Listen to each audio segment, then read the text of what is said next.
Long ago, on a hillside near Bethlehem, sat a very young shepherd, playing a gay, happy tune on his little wooden pipe.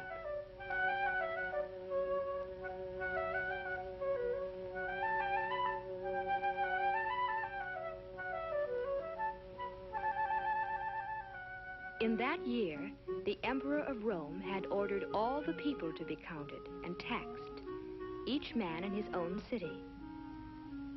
And so the highways were soon filled with travelers, returning to the towns where they had been born. On the road were a carpenter called Joseph and his wife, Mary.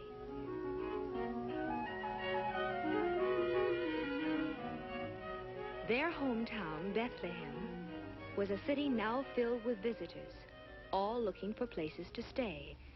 And by twilight, Joseph and Mary were weary of searching.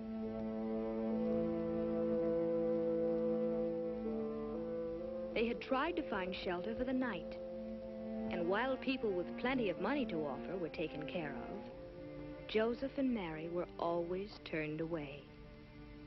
Each place they stopped seemed to be full.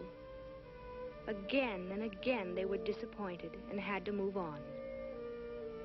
When they came to the owner of one of the last inns, they were told that it too was full. But then the innkeeper remembered an old barn in back of his place of lodging.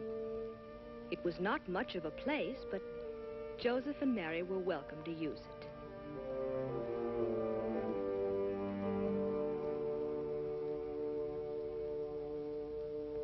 This was where they would stay for the night. And in this old, dingy stable, the animals made room for the unexpected guests. As Joseph made Mary comfortable and the weary tourists took their rest, night settled over Bethlehem.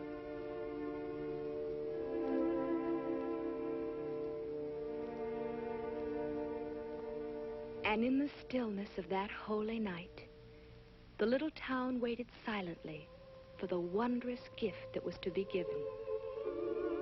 In the sky that night, in the sky above the sleeping city, a strange new star appeared, the Star of Bethlehem, telling of the birth of a great new king to be cradled in a manger.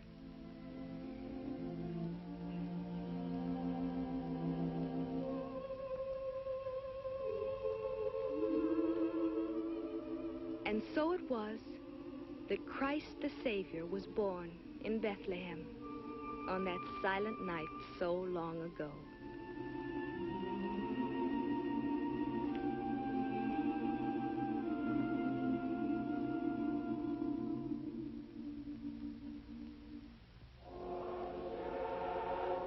Nearby in the countryside, the shepherds were watching by their fires. Then, with the star, appeared a light, bright with the glory of angels, angels who sang to them of the birth of a king in a manger in Bethlehem.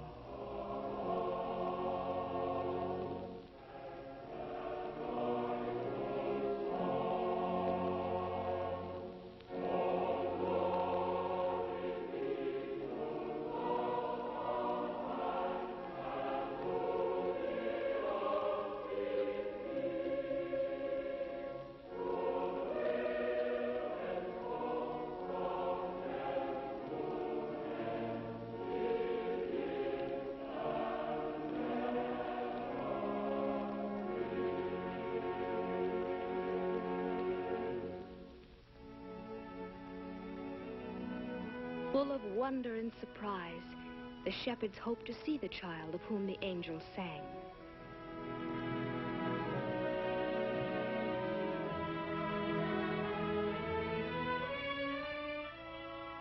They gathered their sheep together and started toward the town.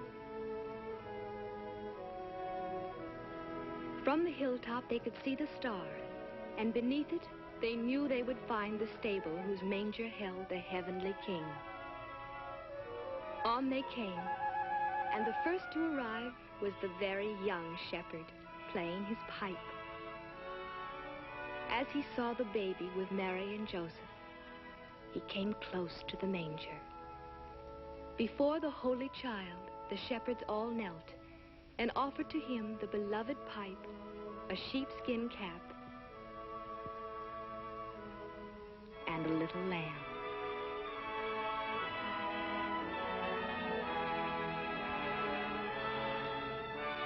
And when they had worshipped him, they would go to tell others of this wonderful thing that had happened.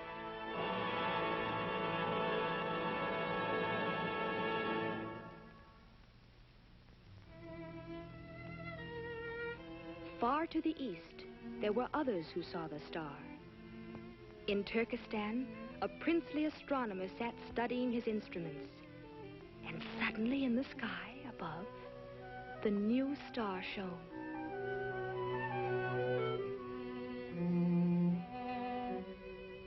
In India, a king watched from the balcony of his marble-columned palace as the star grew larger and larger.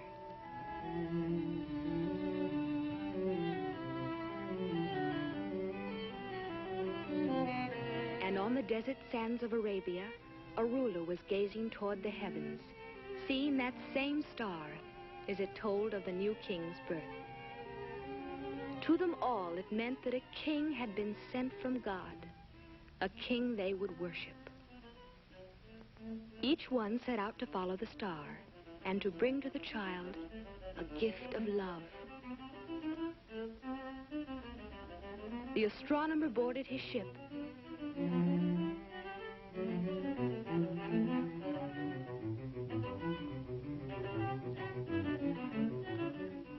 and sailed over the waves toward the guiding star.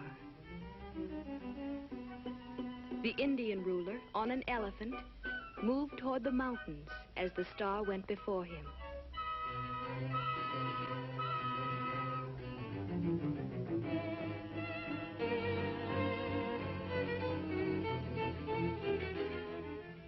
And from Arabia, across the desert, came the third king on a camel. It was a long journey and a hard one for all of them. But as they followed the star, each came nearer to the land of Israel, where Herod ruled.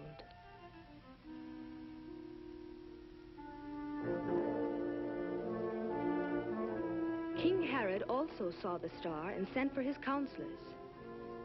To Herod's advisors, the star fulfilled a prophecy that a king should be born in Bethlehem, in the land of Judah.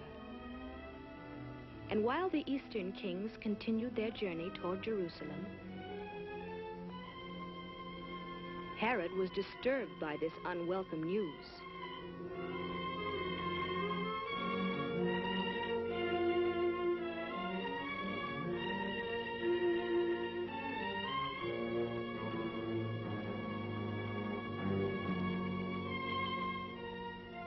Thinking surely that King Herod could direct them to the newborn child, the wise men came to his palace to seek his advice. Perhaps they would find the babe there, in the palace.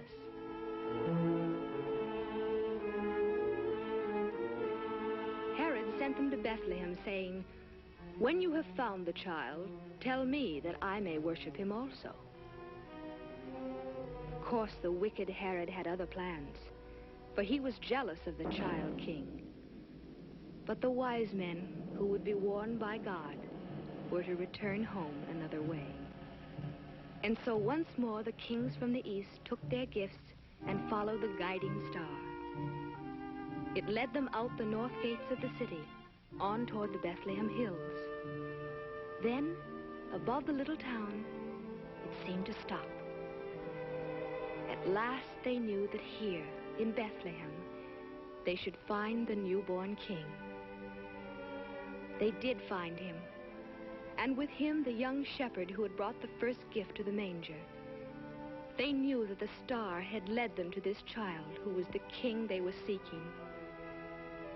The wise men went into the Holy Family and offered their gifts to the infant Jesus. Filled with awe and wonder, they knelt before him and put at his feet a crown of gold,